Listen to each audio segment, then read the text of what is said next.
Hola, hola, buenos días. Gracias por quedaros al coloquio.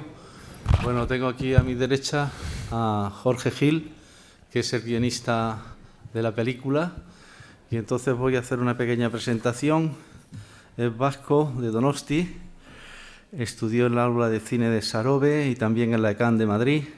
Tiene una larga trayectoria como guionista, participando en programas de televisión, por ejemplo, como Vaya Semanita de la ETV2 y en otra de la primera cadena también vasca. Fue ayudante de dirección del documental Lucio, que fue producido por los mismos que producen esta película, Morarty Producciones, y que con esa película, con ese documental, fue nominado a los Goya como mejor largometraje en el 2007.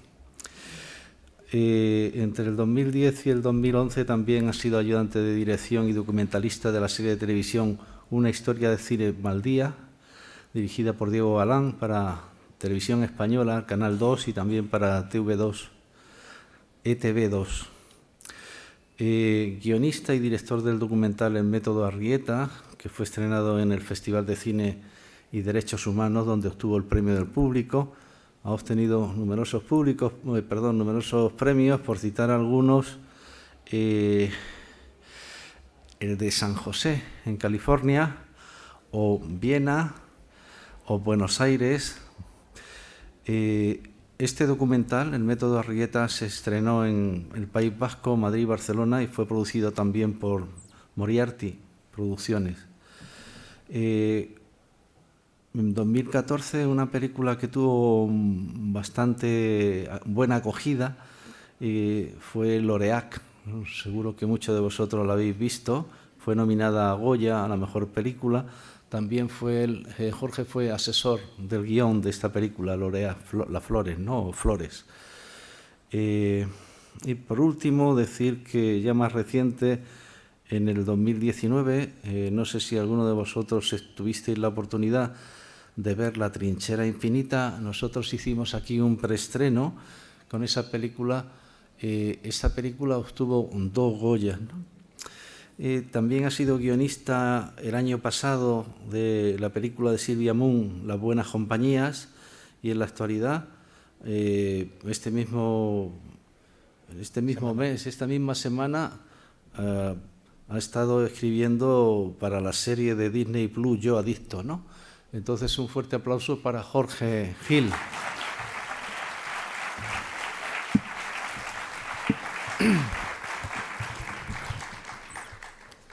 Y una vez hechas las presentaciones, pues como siempre, aquí hay un micrófono que no sé si alguno de vosotros me puede echar una mano, porque como sabéis, el coloquio se graba. Entonces, para que se puedan escuchar las preguntas, no habléis o no preguntéis hasta que no tengáis el micrófono abierto. La primera pregunta, Laura, una cinéfila.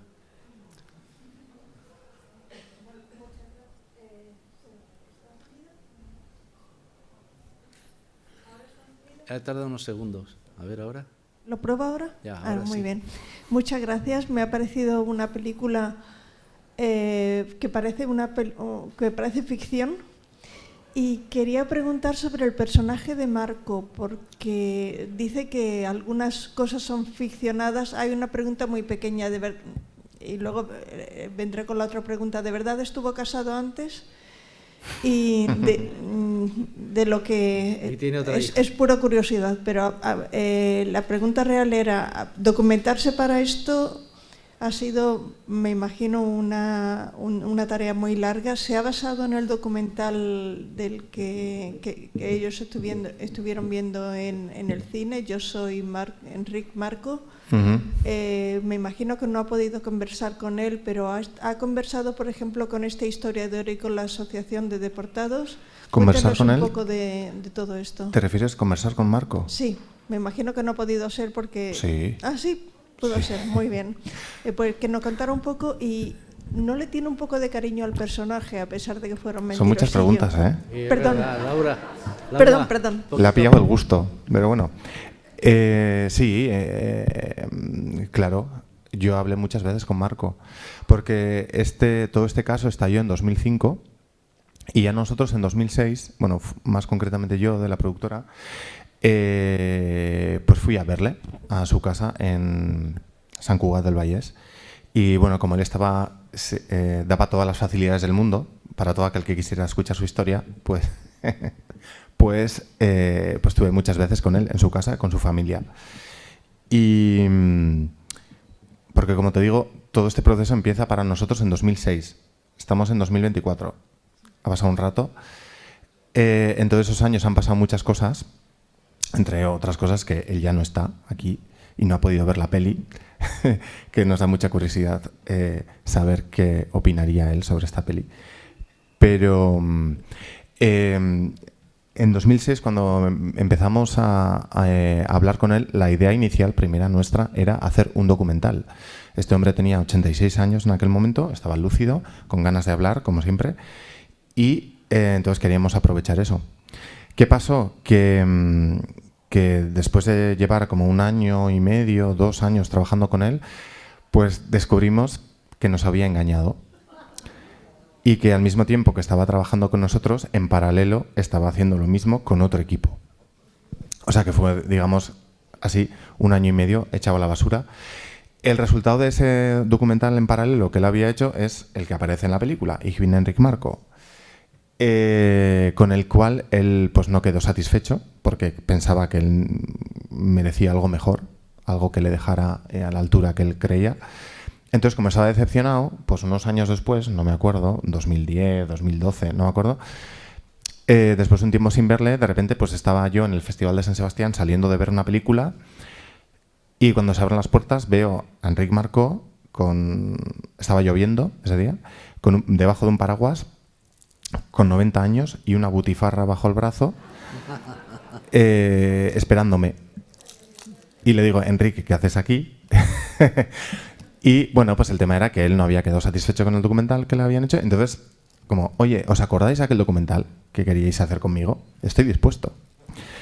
Y bueno, lo que hicimos fue, teniendo en cuenta que él tenía 90 años en aquel momento y pensamos que no le iba a quedar mucho más tiempo de lucidez, pues durante un fin de semana le grabamos, un compañero y yo, le hicimos preguntas durante horas, se grabó un material con el cual no hicimos nada, digamos, público, pero están grabadas y Eduard, el actor, las vio y a él, por ejemplo, le han servido mucho para captar el alma del personaje, ¿no? Pero claro que hablamos mucho con Marco. Esto que dices de la simpatía hacia el personaje, bueno, es que bueno, ya os he contado una anécdota y ya os habéis reído. Quiere decir, pero imaginaros durante mucho tiempo, pues era una persona que simpatía no sé, pero te sacaba una sonrisa porque siempre hacía cosas inesperadas, locas. Cuando pensabas que ya no podía llegar más allá, llegaba, no dejaba de sorprenderte. De hecho, bueno, no sé si a lo mejor algunos habréis escuchado que existe un libro escrito por Javier Cercas sobre este personaje que se llama El Impostor. Y en ese libro que hemos leído se entrevista a mucha gente alrededor de Marco y casi todo el mundo coincide en que le tienen simpatía todavía hoy, una vez se ha sabido todo y tal. Era un tío que se hacía querer, digamos, de alguna manera, o caía simpático, no se sabe muy bien por qué.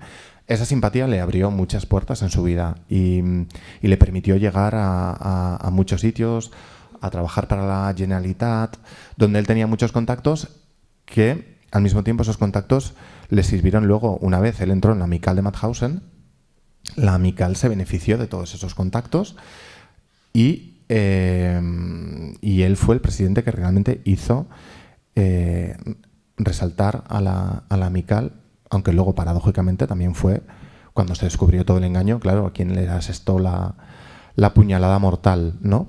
Pero era una persona muy especial, muy única, y para nosotros era un reto, porque claro, como os digo, lo primero que pensamos durante muchos años fue hacer un documental. Pero ya en los últimos años, como él padeció demencia en los últimos años, de repente un día pues pensamos a ver si sería posible contar esta historia en ficción. Y nos parecía un reto, Nosotros tampoco es que hubiéramos hecho mucha comedia, somos vascos, entonces nos costaba, pero hicimos la intentona porque creo que el tema del sentido del humor nos permitía un poco establecer un tono que no fuera ni juzgar a Enric Marco con esta película, porque ya ha sido suficientemente juzgado, pero tampoco blanquearle, porque claro, lo que hizo fue una cosa delicada.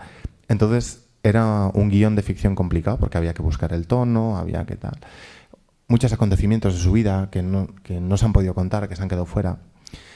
Pero bueno, ha sido un guión complicado, pero bueno, este ha sido el resultado. A él no sé lo que le hubiera parecido la peli, pero bueno, hemos intentado eso, retratar al personaje que conocimos, con sus luces y sus sombras, que al final pues es un poco como todos nosotros, ¿no? Muy bien. Vamos con más preguntas. ¿Él puede coger el micrófono? Gracias, Iván. Las preguntas que sean un poco... Sí. Bueno, primero un comentario que me ha entusiasmado la película. No esperaba una película tan estupenda como esta. Sinceramente, por una parte por la realización, que me ha parecido de una factura estupenda, y creo que a la película le importa mucho, y nos puede hacer la pelota, el guión, porque está muy bien construido. Y sobre todo yo recalcaría una cosa, que es el tema de que hay una primera parte en la cual el personaje es casi lo ves como un granuja, porque está todo el rato comportándose como alguien que va ocultando cosas, y después hay una especie de giro en el cual pasa a presentarle por parte del guión como una persona con muchos trazos de demente, ¿no?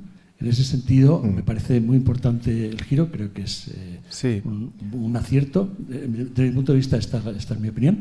Y yo quería, en todo caso, saber si a partir de las conversaciones que tuviste con el personaje, te pareció, desde el primer momento, con esa talla de persona disturbada mentalmente, y cuál era el perfil ético que tú sacaste de esa persona. A ver, yo no soy psicólogo, yo no sé si tenía alguna patología o no, pero sí tenía cosas, a ver, yo qué sé, con todas las veces que fui a su casa prácticamente no me hizo ninguna pregunta, o sea, no sabía nada de mí, o sea, no le interesaba hablar más que de sí mismo. Entonces, sí, es un poco perturbador el elemento, pero desde el primer momento estás... con la seguridad de que estás ante un personaje único. O sea, quiero decir, no sé. Eduard Fernández, a la hora de abordar este personaje, que él tuvo muchas dudas a la hora de aceptar el papel, digamos, no por el tema moral que presenta el personaje, sino más bien por hacer una persona mayor y tal, todo esto. Y también un poco porque decía... ¿Pero qué tipo de persona es capaz de mantener una mentira como esta durante 30 años? O sea, ¿qué hay detrás de este tío? Y él dice que siempre aborda sus trabajos fijándose mucho en la infancia de los personajes. Y en este caso, claro, cuando él descubrió que Enric Marco había nacido en un manicomio, que le habían arrebatado de los brazos de su madre a los meses, que se lo habían dado a su padre y que su padre lo rechazó, Eduard siempre decía, pero bueno, es que claro, es que al final este es un hombre que va buscando un abrazo, va buscando una aceptación, a pesar de que tenga 80 y pico años, sigue buscando ese abrazo. Entonces, cuando hablábamos antes de la justificación, un poco de por qué hace este tío todo esto, bueno, la película planta esa semilla, también puede haber otras, simplemente que un problema también de clases, digamos, un complejo de clases. Cuando él conoce, cuando él miente por primera vez en público, él es un obrero, o sea, un taller mecánico en Hospitalet de Llobregat, casado con una emigrante andaluza, pertenecen a la clase baja trabajadora. Y claro, cuando él descubre que a través de esa impostura, de repente, hijos de burgueses catalanes con estudios, le admiran y le aceptan como uno más, pues él, claro, se viene arriba. Dice, ¿qué más quiero yo? Y de hecho es en la universidad cuando él conoce a su segunda mujer, a la que oculta que tiene una primera mujer y una hija, a las que abandona por completo, no sabrán de ella de él hasta años después. Entonces, todos estos elementos conforman a una persona muy especial, tan especial que nosotros teníamos claro cuando estábamos dando forma al guión, que el guión en general, como concepto, para mí casi siempre tiene que ver mucho con la estructura. Y para nosotros la estructura era, o sea, esta historia no acababa con el momento en que se desvela que él no estuvo, o él confiesa que no estuvo en campos de concentración, sino cuando hace para mí la pirueta mortal última y más alucinante, que es que ante esa situación cualquier hijo de vecino lo que haría sería meter la cabeza en el suelo como un avestruz y tapiar la puerta de tu casa y no salir en un año, y el tío lo que hace es defenderse y decir que bueno, que tampoco es para tanto, que él no ha hecho daño a nadie, e incluso se presta a seguir dando charlas, ¿no? O sea, ahí hay una cosa, una actitud que te deja roto. Y en estas 8 horas que grabamos con él, bueno, dice cosas loquísimas. O sea, menos pedir perdón, cualquier cosa. ¿No? Como una frase que nos gustaba mucho, que está en la película, que era: ¿por qué me creísteis tanto? Como que la culpa es de quien escucha, no de él. Entonces, bueno, no sé si he respondido muy bien a tu pregunta, pero... Sí, perfecto. Pero si estás ante un personaje así, pues el guión tiene que tratar de estar a la altura. Bueno, pues ya sabéis que la película se estrena este viernes, día 8, en un montón de salas, y que es importante apoyar al cine, ¿no? Ahora tenemos ahí en las salas comerciales, tenemos todavía La Infiltrada, que pasó por aquí, por la facultad, y también Yo no soy esa, y esperemos que esté mucho tiempo también Marco, cómo no, que es una gran película. ¿Había más preguntas? Buenas, ¿se oye? Sí. Bueno, lo primero, felicitar la película, que me parece que está muy bien y además se ha logrado un guión bastante coherente, teniendo muchísimos saltos temporales, pero te quería preguntar sobre el papel que ha tenido en el guión Javier Cercas, que aparece un par de veces en la película, y quería saber cuánta ha sido la importancia del libro que escribió para hacer esta película. Gracias. ¿Lo has leído, el libro? O? No, por eso. A ver, el libro es un libro bastante exhaustivo. Cercas estuvo, bueno, como estuve yo, él también estuvo mucho tiempo con Marco. Lo que pasa es que él consiguió unas informaciones que, por ejemplo, yo o el equipo que dice que viene Enric Marco no consiguió. Entonces, si a alguien le interesa la historia de Enric Marco y tener muchos datos, yo creo que esa novela es la fuente adecuada a la que acudir, porque Enric Marco, que, bueno, pues claro, entre que te viene un realizador mindundi de Guipúzcoa y te atiende Javier Cercas, el gran novelista, pues él, ante el novelista, evidentemente, tiene otro comportamiento. Entonces a él le dio más datos. Y bueno, no fue... A ver, nosotros, para que veáis también cómo era Marcos, cuento esto. En todos estos años que pasaron durante la preparación de todo esto, yo, bueno, de vez en cuando tenía comunicación con Enric y un día me llama y me dice que, pues eso, que va a empezar a escribir Cercas, un libro sobre él, y que van a tener unos encuentros y tal. Y entonces yo, ingenuo de mí, le dije, bueno, joder, pues es interesante. ¿Tú crees que habría posibilidad de que nosotros grabáramos esos encuentros y eso sería el documental? Y tal. Y entonces dijo, bueno, pues yo se lo propongo a Cercas. Entonces, pues allí volví a ir a su casa. Estaba Cercas y... claro, y yo le dije, bueno, pero infórmale de que yo voy a aparecer, de cuál es la idea y tal. Y entonces, nada, pues cuando aparezco en casa de Cercas, en casa de Enric Marco, y está Cercas allí, nada, me siento, hola Javier, ¿qué tal? No sé qué, 5 minutos ahí escuchándoles hablar a ellos dos, y de repente Javier Cercas se gira y le pregunta a Enric, ¿pero este tío quién es? Entonces, bueno, ya me di cuenta de que pues no le había informado, me había vuelto a mentir. Entonces, no le gustó la idea a Cercas. Cercas no quería ser grabado. Si algún día leéis la novela entenderéis por qué. Porque se habla de esto e incluso aparezco yo en un momento de la novela, porque dice un un día un joven, o sea, Marco tuvo la delirante idea de traer a un joven cineasta y tal, no sé qué. Bueno, pues si algún día leéis la novela, el joven cineasta soy yo. Sí, hemos tenido relación con Cercas un poco, hemos hablado, pero no, es que la película no pretende ser tan exhaustiva ni dar tantos datos como da la novela, sino que hemos intentado hacer un retrato de personaje donde toda la película estuviera centrado en él y el espectador tuviera que dirimir hasta qué punto este hombre puede estar loco, puede no estar loco, hasta qué punto tenemos algo que ver con él, no. No solo con él, también a lo mejor con el papel de la mujer, ¿no? De Natalie, que ella cuando leyó el guión también decía al principio, yo no entiendo a esta tía, o sea, ¿cómo puede estar tantos años intuyendo que es mentira, tal, no sé qué? Y después el tío dice que es mentira y sigue con él. Y luego se fue a casa después de todo esto y volvió Natalie y nos dijo, ¿sabéis qué estoy pensando? Que en realidad esto se hace mucho y casi siempre son las mujeres.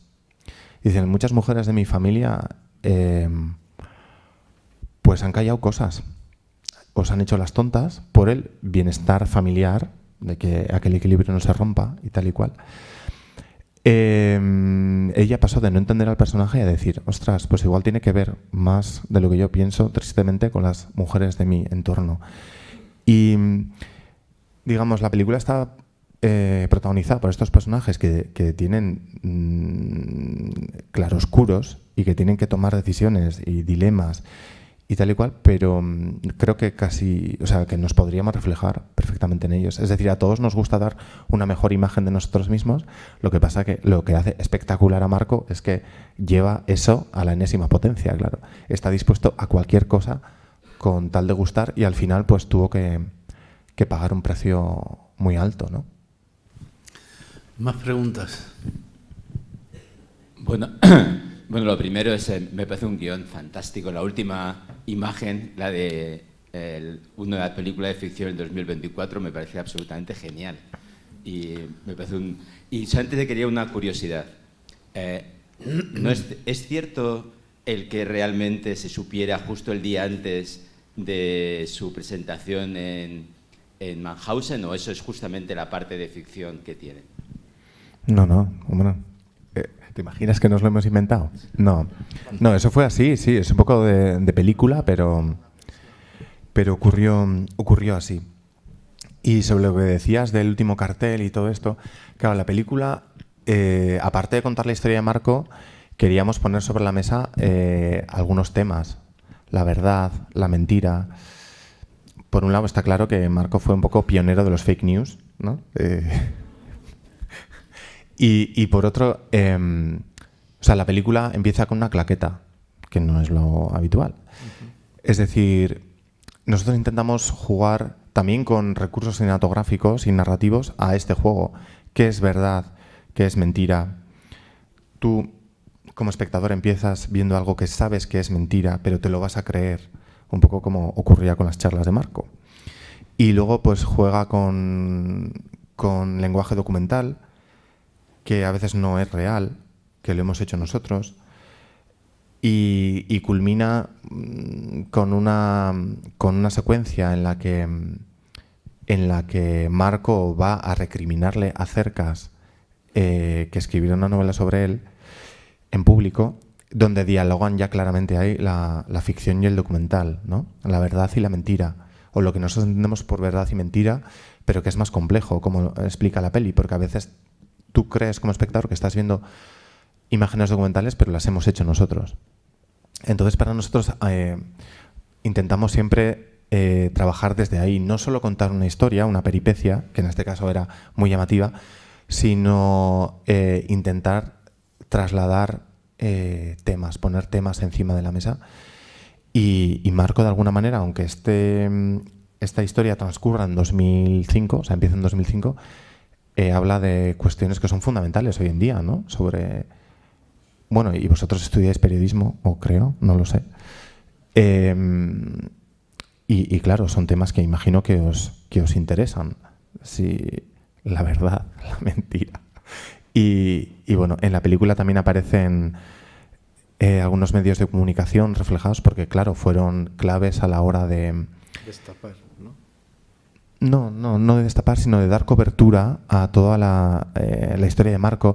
¿Qué pasa? Que Marco en el año 2005, en el año 2000, cuando llega a la Amical de Mauthausen, se encuentra con que todos los deportados que quedaban eran gente muy mayor y tenían básicamente un problema, que era no sabían comunicar bien su historia. Primero porque se supone primero porque eran muy mayores. Y después porque hubo un rasgo en común de todas las personas que han sobrevivido a campos de concentración, es que tienen problemas para verbalizar su experiencia en los campos. Entonces él llega allí y dice, pero si no tengo competencia, si yo con mi discurso puedo abrirme todas las puertas. Y claro, evidentemente él lo aprovecha. Y en ese contexto los medios de comunicación son claves para él, porque los medios de comunicación, hay algún momento en la película que él habla con periodistas, claro, pues se hacían piso en las bragas, pero decían, este señor me da todo lo que quiero y más, ¿no? Entonces, pues eso, como sois periodistas, creo, ¿sois periodistas? Sí. Están estudiando periodismo algunos y otros son de la Universidad de Mayores. Bueno, pues que claro, pues que en la película da pie a hablar de temas que yo creo que interesan en cualquier momento y en cualquier sociedad, pero más hoy en día, que este tema del rigor informativo está sobre la mesa. Es entendible a lo mejor lo que dicen los periodistas. Pues claro, pues si tienes un señor que casi no sabe hablar, o sea, no puede hablar, y tienes otro que te da todos los detalles del mundo, pues bueno, pues tal. Pero evidentemente se dejaron llevar por el camino más fácil y más sentimental que les ofrecía Marco. No contrastaron, la verdad. Aquí el único que, digamos, que actuó con rigor en toda esa historia fue el historiador. Fue Benito Bermejo, que precisamente escuchó una vez hablar a Enric Marco y a él le pasó lo mismo. Dijo, pero ¿este tío de dónde sale? O sea, este deportado que yo no tenía en mi radar. Claro, Enric Marco llega hasta donde llega también por un contexto que se habla en la película, que es el de la memoria histórica. Claro, pues que es que la historia de la Amical de Mauthausen es muy triste, en realidad. O sea, cuando los campos se liberaron, los únicos, la única nacionalidad que tuvo que volver a una dictadura fue la española, de los que estaban en los campos. Entonces volvieron y a la dictadura no le convenía que se supiera esta historia, la existencia de los campos. Entonces se silenció. Durante años el gobierno les puso mogollón de trabas para que pudieran contar su historia. Aunque hoy nos parezca un poco loco, hasta la década de los 70 en España no se sabía el tema de los campos de concentración. Y justo cuando llegó el tema de la memoria histórica, que era el gran momento en el que, después de años de clandestinidad, la Amical de Mauthausen podía por fin tener un micrófono y contar su historia y tener el espacio público que se merecía, pues de repente tuvieron la mala suerte de que el caso Marco les estalló en la cara. El mismo día en el que ellos iban a hablar en los actos de liberación del campo de Mauthausen. Entonces es una triste historia a la que contribuyó mucha gente, pero el único que hizo bien su trabajo fue Bermejo, que dijo, sí, este señor es la estrella ahora mismo, pero a mí hay algo aquí que no me encaja. Y nada, se puso a indagar y encontró esta información para Enric Marco justo cuando estaba a punto de llegar al cenit de su carrera como impostor. Bueno, un segundo. No, quería comentarles que es importante que escribáis. El hashtag de la película es Marco, que escribáis ahí algo para que la distribuidora Biting pues también sepa que hemos visto la película y poner ahí alguna impresión. Ya sabéis, se estrena el viernes en un montón de salas, el viernes día 8. Recomendar la película, por favor, es importante.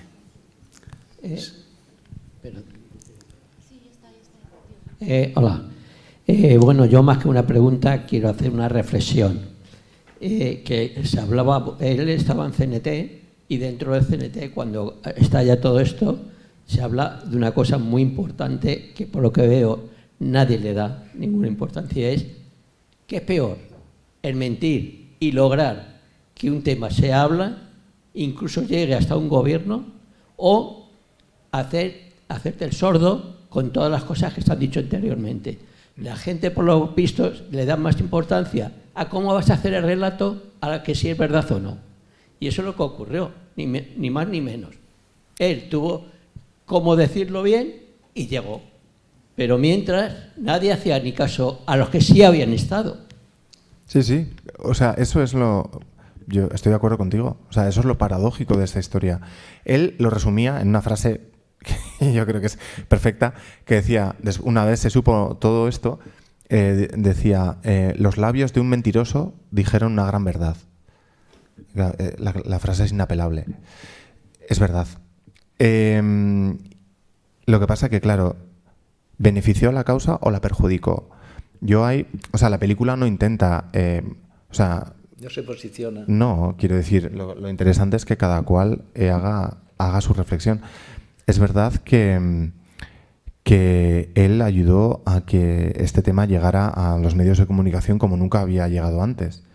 Lo que pasa es que, claro, tú hoy hablas con la gente de la Amical y no quieren saber nada de Marco, por mucho que les beneficiara. Tú ibas allí a la oficina que tenían en Barcelona y la verdad es que la imagen era de una ternura, o sea, era personas de 80, 90 años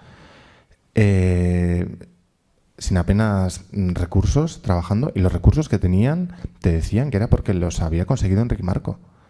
O sea, Enric tenía muchos contactos y logró que esta gente trabajara en unas condiciones que nunca antes habían trabajado. Bueno, de hecho, cuando han visto la peli, la gente de la Amical en Barcelona, uno de sus comentarios ha sido: ojalá hubiéramos tenido nosotros una oficina como la que aparece en la peli. O sea, era como de una ternura un poco ver a esas personas trabajando y, claro, no te lo podían decir así una vez se destapó todo, pero te decían, esto ha sido por Marco, nos tenemos estas cosas. Luego, claro, lo fascinante de todo esto es que Marco no cobró un duro por todo el trabajo que hizo, se pateó todas las escuelas de Cataluña, tal y cual. Por eso también hubo mucha gente que tuvo problemas para condenarle, porque, claro, le había visto trabajar, le había visto esforzarse por esa asociación. Pero, claro, ¿por qué lo hizo? Y no se había beneficiado, no había tenido ningún lucro. No, por eso no hubo delito. O sea, porque hubo gente que en el primer momento del linchamiento dijo: este señor tiene que acabar en la cárcel. Pero no había hecho ningún delito. O sea, quiero decir, no benefició, no robó, no se lucró de ninguna manera, salvo pues que a lo mejor Eduard diría aquí que aquel niño que nació en un manicomio pues por fin encontraba el abrazo que quería. Pero eso no es un delito. ¿Más preguntas? Sí, yo te quería decir que me ha parecido fascinante la peli. Y además, como bien dices, de una aplicación práctica importante. Porque yo creo que el que más y que menos conocemos gente así, no tan a pequeña escala. Y por ahí te iba a preguntar, porque ahí sale una escena llorando, cuando no puede dar el discurso. ¿Y eso cómo lo habéis abordado? ¿Porque es por capricho o porque realmente siente que ha hecho un daño? Bueno, ahí también lo dejamos un poco al entendimiento del espectador, espectadora. Es decir, también puede ser ahí el momento en el que se le cae la máscara. O sea, al final, si es verdad que... es verdad, quiere decir, que él nació en un manicomio, todo esto, la máscara lo que le permitía era tapar su verdadero rostro, que a lo mejor estaba dañado, dolorido y tal. Y evidentemente la imagen que él daba como Enric Marco, el que todo el mundo conocía, esa imagen era mejor que la que él tenía de sí mismo. Entonces, cuando a ti te arrebatan la máscara que te permite que todo el mundo te admire, ¿qué queda? El verdadero Enric Marco. ¿Y quién era el verdadero Enric Marco? Yo creo que le daba miedo. Porque el cuadro psicológico has dicho que no lo tenéis eso muy controlado, ¿no? Si realmente es un psicópata, tiene trastornos disociativos. A ver, de todas maneras... O sea, falta de empatía es evidente y el desprecio hacia los que realmente habían estado en el campo, o sea, tiene unos rasgos psicopáticos que a veces da miedo. Sí. De todas maneras, Enric Marco es una persona muy especial por muchos motivos, pero lo que ha hecho Enric Marco no es exclusividad de él solamente. O sea, hay mucha gente que se hizo pasar por víctimas de campos de concentración. Bueno, mucha gente, hubo gente.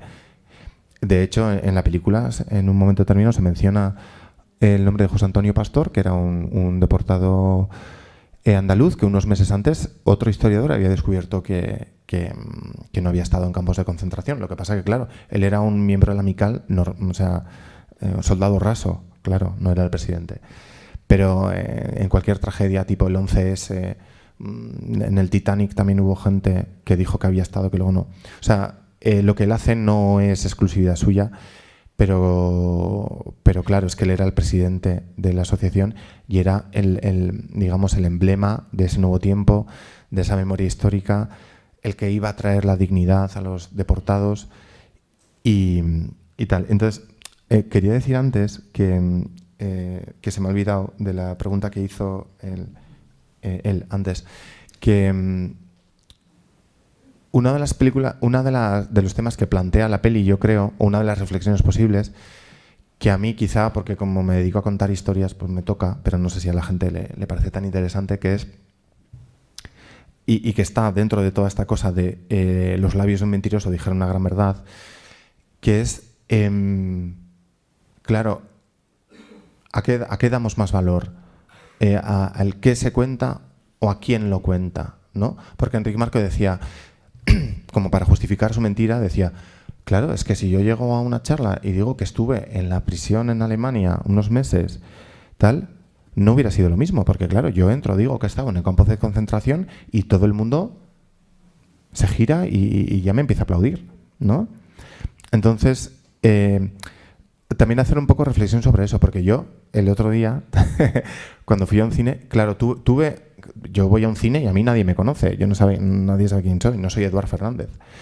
Entonces yo decía, me parece que la performance perfecta para esta peli, que habla sobre un impostor, sería que yo fuera un impostor. O sea, quiere decir, que os digan que va a venir el guionista, viene aquí otra persona, os cuenta todo este rollo y después descubrís que no era yo. No lo tenías que haber dicho todavía. Claro, imagínate que os dan la misma información y luego os vais a casa y descubrís, pero si este tío no era.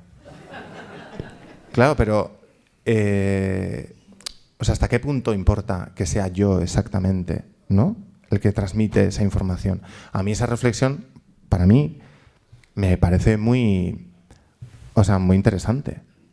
¿Qué premiamos como oyentes, ¿no?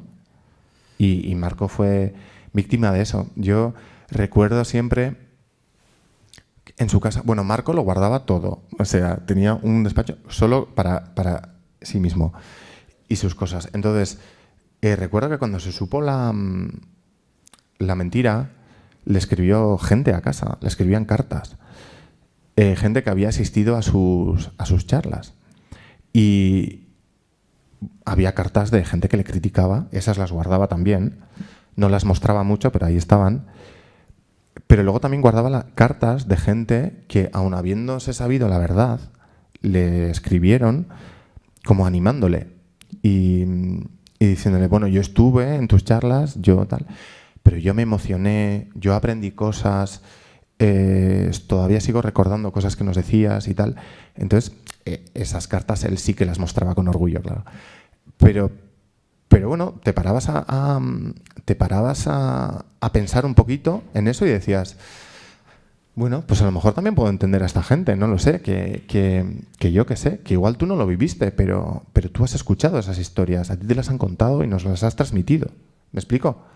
Entonces a mí me gustan las películas que te ponen ante dilemas y que tú como espectador tienes que hacerte tu propia opinión. Entonces yo cuando estaba también mirando esas cartas, yo estaba ahí en ese dilema. Digo, esta gente que le escribe diciendo, has mentido, pero muy guay y muchas gracias, digo, ¿pero está perturbada o no? ¿O soy yo el que a lo mejor tiene demasiado estrechez de miras, ¿no? ¿Me explico? Bueno, vamos a ir con las últimas preguntas. A ver, sí, mira, Iván, aquí hay una pregunta. Aquí, sí, estas dos últimas preguntas. Sí, hola, buenas tardes. Bueno, un magnífico guión. Y a mí hay una cosa que supongo que a lo mejor os habéis planteado con el guión, y es que él busca un campo del que no hay al menos tanta documentación, porque Mauthausen es un campo que está, bueno, el fotógrafo de Mauthausen, está trillado. Que estuvo en los juicios de Nuremberg, y él busca un campo del que aparentemente no hay tanta documentación, o sea, como que de alguna manera él, de manera premeditada, Claro. hace todo de tal manera que, bueno... No es casual. Claro, por eso lo digo.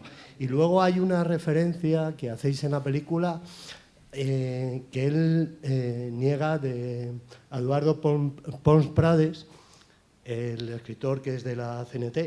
Entonces, le trata como de mentiroso, ¿no? Bueno, pero es una manera de intentar echar balones fuera. Eduardo Pons Prades escribió el primer libro en el que se recogían testimonios de supervivientes españoles de los campos de concentración, que es el año 78, creo, si no me equivoco. Y ahí Enric Marco está, o sea, pues dentro de los testimonios que hay, pues que no sé si serán 40, 50, Enric Marco es uno más de esos.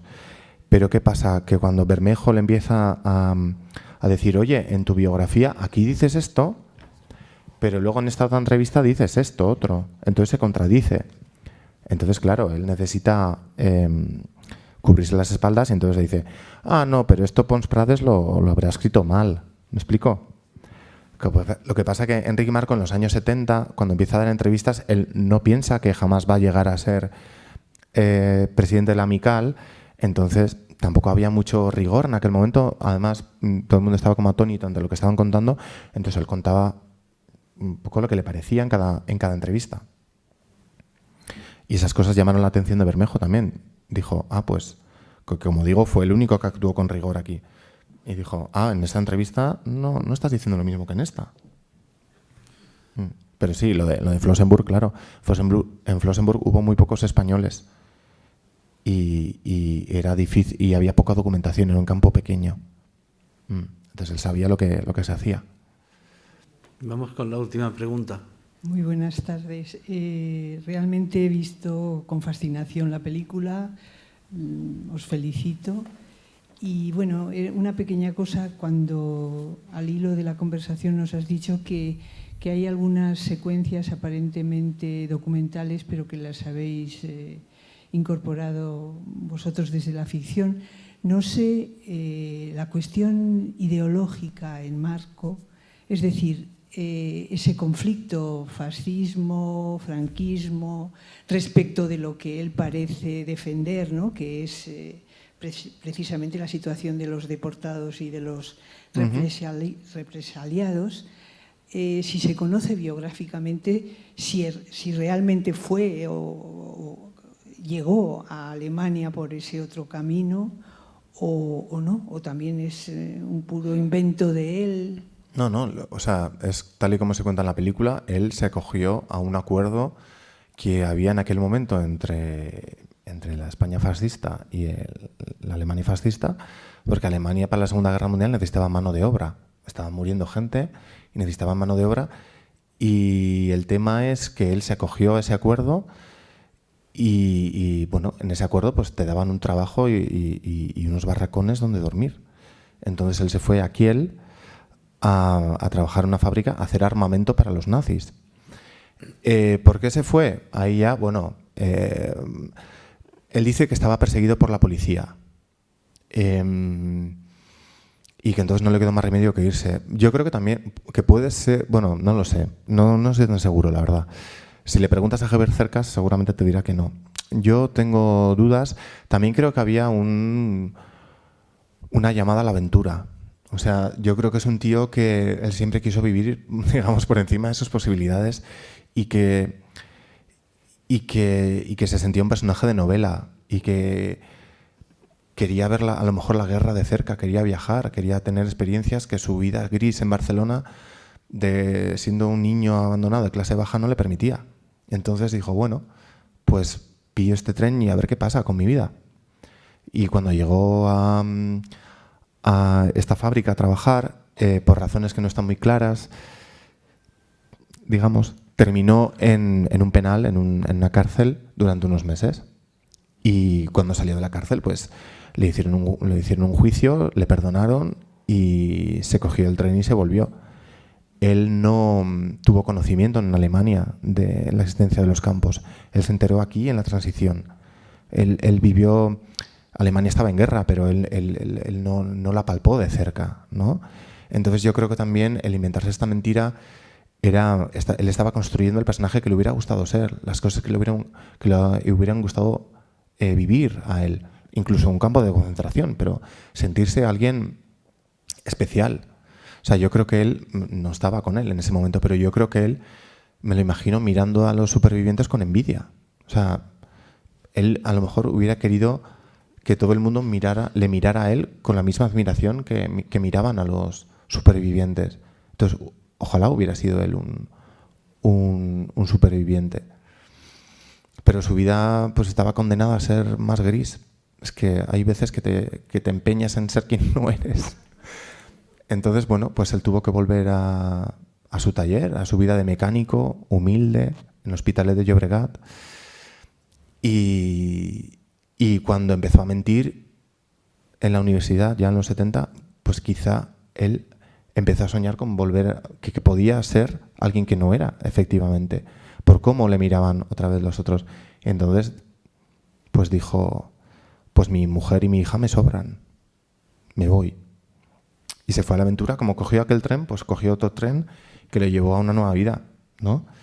Y lo curioso es, os cuento una cosa, que en el pase de la semana pasada de la película en Barcelona, bueno, ha habido varios pases, pero hubo uno así como más especial, se presentó una señora que tendría como 70 y muchos años, y se presentó al equipo y era la primera hija de Enric Marco, Ana María, que estaba bastante emocionada con la peli porque había reconocido a su padre, un padre que ella tampoco había conocido tanto.